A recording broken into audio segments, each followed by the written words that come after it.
സുവിശേഷങ്ങളിൽ നമ്മളിങ്ങനെ വായിക്കുന്നുണ്ട്, നിങ്ങൾക്ക് വിളമ്പിയത് ഭക്ഷിക്കുവിൻ. ജപ്പാനിൽ ഒരു റെസ്റ്റോറൻ്റ് ഉണ്ട്. റെസ്റ്റോറൻ്റിൻ്റെ പേര് റെസ്റ്റോറൻറ്റ് ഓഫ് മിസ്റ്റേക്സ് എന്നാണ്. അതായത് സാധാരണക്കാരല്ല, ഡിമെൻഷ്യ ബാധിച്ച മനുഷ്യരാണ് അവിടുത്തെ സ്റ്റാഫ്. അതുകൊണ്ട് നമ്മൾ ഓർഡർ ചെയ്യുന്നതൊന്നും നമുക്ക് കിട്ടണമെന്ന് നിർബന്ധമില്ല.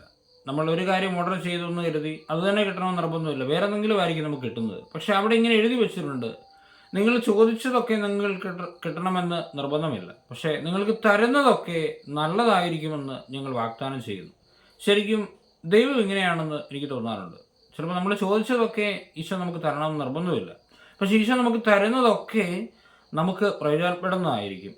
അതുകൊണ്ടാണ് ഈശോ നമുക്കിടെ ജീവിതത്തിലേക്ക് വിളമ്പുന്നത് എന്താണോ അത് ഭക്ഷിക്കുക. അതിനെപ്പറ്റി പരാതി പറയാതിരിക്കുക.